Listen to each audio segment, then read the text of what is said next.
క్రీస్తునకు జై. హల్లెలూయా.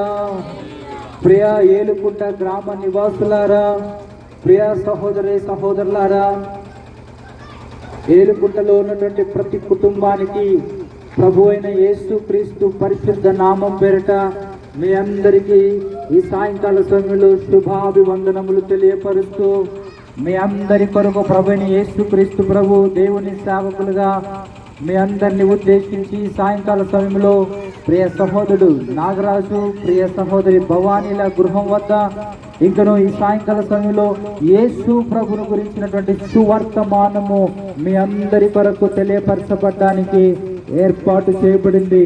ప్రియ దైవజనమా, ప్రియ దేవుని పిల్లలారా, దేవుడు మనందరినీ ప్రేమిస్తున్నాడు. దేవుడు లోకమును ఎంతో ప్రేమించెను. God so love the world. ఆయన ఈ లోకమును ఎంతో ప్రేమించెను. దేవుడు లోకమును ఎంతో ప్రేమించెను అనగా, లోకము అనగా మనుషులు, లోకమనగా మనుషులు, మనుషులందరినీ కూడా దేవుడు ప్రేమిస్తున్నాడు.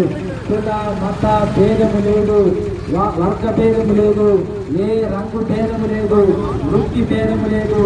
అందరినీ దేవుడు ప్రేమిస్తూ తన కుమారుడైనటువంటి యేసు ప్రభుని ఈ లోకానికి కన్య మరియ గర్భమందు జన్మింపచేశాడు. మానవులందరూ కూడా తల్లిదండ్రులకు జన్మిస్తారు. యేసుక్రీస్తు ప్రభు మాత్రం కేవలం ఒక కన్యకకు మాత్రమే ఆయన జన్మించాడు.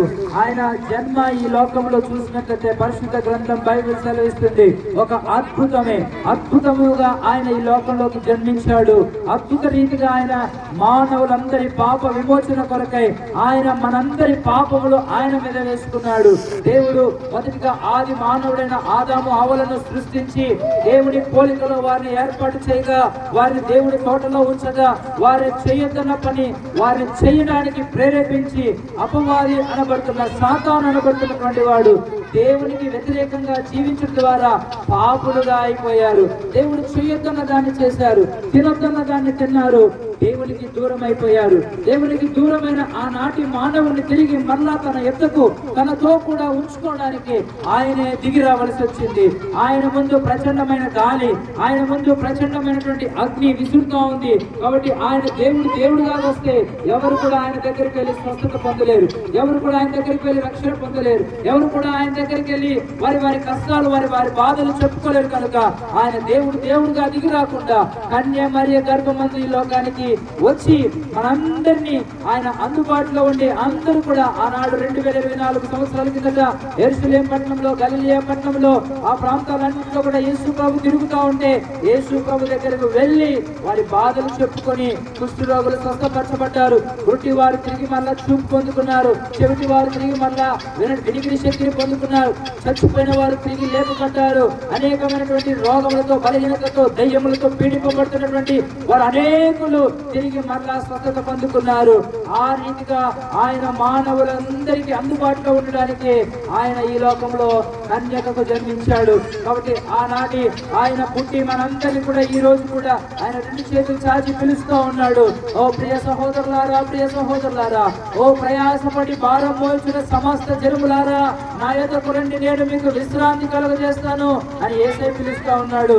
ఈ లోకంలో, ఈ ఏలుకుంట గ్రామంలో మీరు ఎలాంటి శ్రమల్లో ఉన్నారో, ఎలాంటి కష్టాల్లో ఉన్నారో, ఎలాంటి అనారోగ్యంలో ఉన్నారో, ఎలాంటి బాధల్లో ఉన్నారో, ఆర్థిక ఇబ్బందుల్లో ఉన్నారో, వీళ్ళన్నిటికీ కూడా జవాబు ప్రభువైన యేసుక్రీస్తు.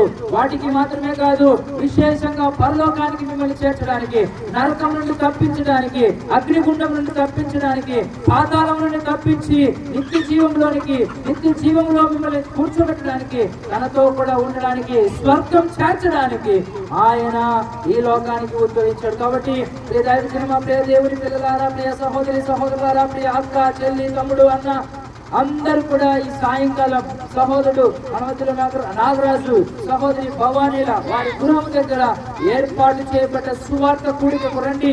దైవజనులు మన యొక్క దూర ప్రాంతం నుండి వచ్చారు. వారు ఇంకా కొన్ని మాటలు యేసు ప్రభుని గురించి మీకు తెలియపరిచి, యేసు ప్రభు అనగా ఏంటి, ఎవరు, ఆయన ఏంటి, ఆయన గురించి మీకు ఇంకా కొన్ని విషయాలు తెలియపరిచి ఆయన పట్ల విశ్వాసం కలుగునట్లుగా మీ అందరికీ తెలియపరచబడుతుంది. కాబట్టి రండి, దేవుని దీవెనలు పొందండి. దేవుడు ఏలుకొండలో ఉన్న ప్రతి కుటుంబాన్ని కూడా దీవించి ఆశీర్వదించును గాక. ఆమేన్. హల్లెలూయా. స్తోత్రం నాయనా, మహోన్నతుడ, సర్వోన్నతుడ, సర్వాధికారి, సర్వ సృష్టికి కారణభూతుడమైన మా ప్రియ పరలోకపు తండ్రి, దేవా, ఈ సాయంకాల సమయంలో ఏలుకుంట ప్రాంతంలోనైనా ఈ గ్రామం అంతట్లో కూడా సువార్త ప్రకటించడానికి, నీ మాటలు చెప్పడానికి ప్రయాసపడి భారం మోస్తున్నటువంటి ప్రతి వారికి కూడా నీ మాటలు వినిపించడానికి మీరు సహాయం చేశారు. అయినా ఏలుకుంట గ్రామాన్ని బట్టి మీకు వందనాలు. ఏలుకుంట గ్రామంలో నివాసం చేస్తున్న ప్రతి కుటుంబాన్ని బట్టి మీకు వందనాలు. ప్రతి ఒక్కరిని బట్టి ప్రార్థిస్తున్నాం. ప్రతి ఒక్కరిని మీరు దర్శించండి. ప్రతి ఒక్కరితో ఈ సువార్త ద్వారా, సాయంకాలం జరగబోయే కూడిక ద్వారా మీరే కార్యం జరిగించండి. మీరు వారి హృదయాలను తాకండి, వారి హృదయాలను తెరవండి. అయినా మీరే నిజమైన దేవుడు అని, అయినా ఈ లోకాన్ని సృష్టించిన సృష్టికర్తవని అందరూ తెలుసుకున్నట్టుకు మీరు సహాయం చేసి కృప చూపించమని ప్రార్థిస్తూ యేసు నామములో అడిగి వేడుకుంటున్నాము తండ్రి.